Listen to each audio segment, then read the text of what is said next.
the headlines. Zambia drives transparency through digital technology. TINUBU flags a 40,000 CBM LPG vessel for West Africa Gas Limited. Fcta Vows Crackdown on illegal shanties in Abuja. U.S. commends Nigeria over arrest of top ANSARU terrorist leaders. And in business, APWEN launches Consultancy apprenticeship program for young female engineers. In sports, FIFA condemns racial abuse in German cups. Now the news in full. Zambia's digital transformation is fueling economic recovery, transparency, and new revenue streams. Finance Minister Dr. Situmbenko Musotokwane says the country's international development plan has expanded digital governance through ZAM portal, now offering 368 services. In just 6 months, the platform generated K1.1 billion in non-tax revenue, while over 73,000 citizens access constituency development fund data, boosting accountability. To bridge the digital divide, the government rolled out 14 new communication towers and deployed 525 Starlink units to rural areas in the second quarter of 2025. The Farmer Input Support Program has also fully migrated to an e-voucher system across all 116 districts, streamlining agricultural support. Meanwhile, 13 government institutions and 9 local authorities are now linked to the government-wide area network, strengthening digital infrastructure. Beyond governance, Zambia is nurturing a stronger business ecosystem with over 6,100 new businesses names and nearly 5,000 companies registered, while the Citizens Economic Empowerment Commission's District Value Chain Program is expected to create 65,000 jobs. Under President Hakainde Hichilema's leadership, this initiative reflects Zambia's vision of building a resilient and tech-driven economy for inclusive growth. Moving on, President Bola Ahmed Tinubu has officially commissioned a new 40,000 cubic meter liquefied petroleum gas LPG carrier for West Africa Gas Limited. Reaffirming Nigeria's push for clean and sustainable energy across Africa, he was represented by the Minister of State for Petroleum Resources, Gas, Ekperikpe Ekpo. The President commended NNPC Limited, Sahara Group, and WAGL for their foresight in expanding Africa's role in the global clean energy chain. NNPC's Group CEO, Engineer Bashir Bayo Olujulari, described the vessel named MTE Aloja, Lagos, as a major boost to Nigeria's gas development efforts, ensuring LPG affordability and wider access nationwide. WAGL's chairman, Temitokwe Shonubi, said the expansion reflects their commitment to bridging Africa's energy infrastructure gap, while MD Mohamed Sani Bello announced plans to add more carriers within 2 years, including a small gas carrier and a very large gas carrier. The vessel, jointly owned by NNPC and Sahara Group, brings WAGL's total LPG fleet capacity to 162,000 cubic meters. It was named in honor of Alaja Abibatu Mogaji, the late mother of President Tinubu, with a ribbon cutting performed by Aloja General Folashade Tinubu.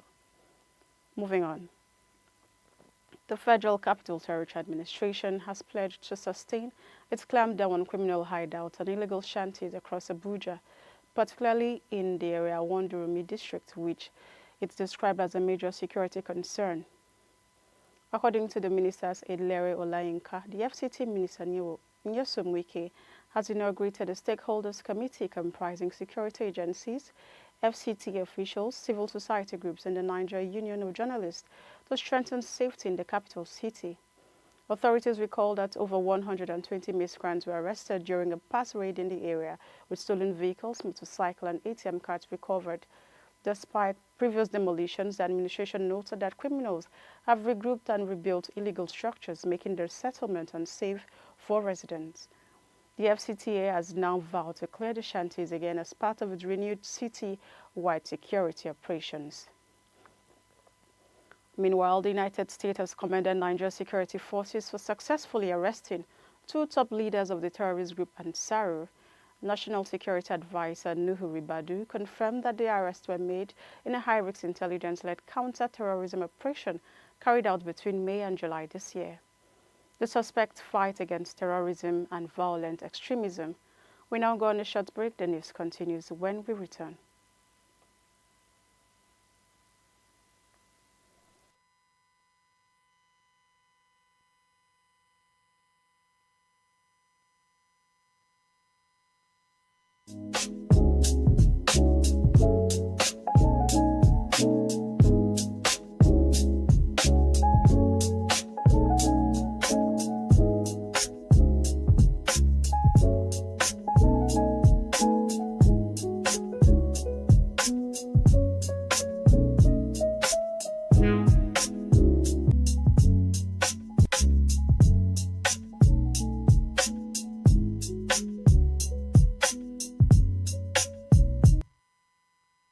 Welcome back. If you're just joining us, this is still Idea TV News Update. Now, the rest of the stories.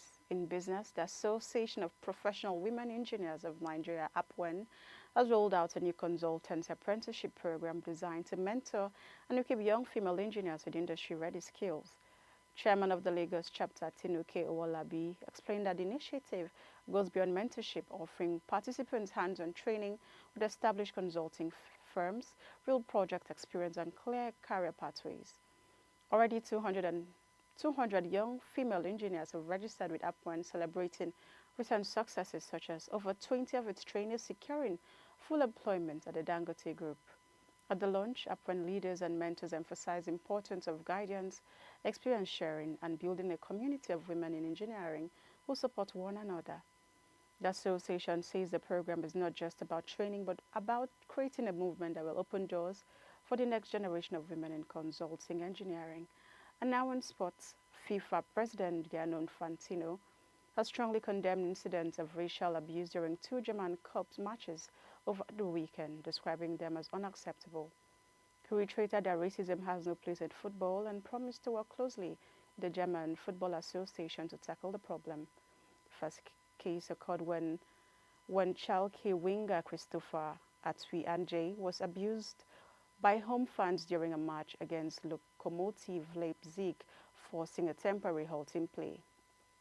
Although an announcement was made condemning the abuse, the club later issued an apology.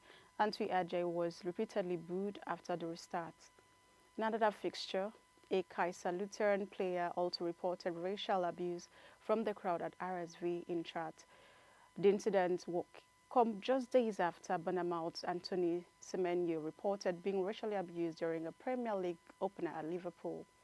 Infantino described it as alarming that two separate cases emerged within days, stressing FIFA's commitment to monitor such incidents closely and enforce stricter measures against racism in football.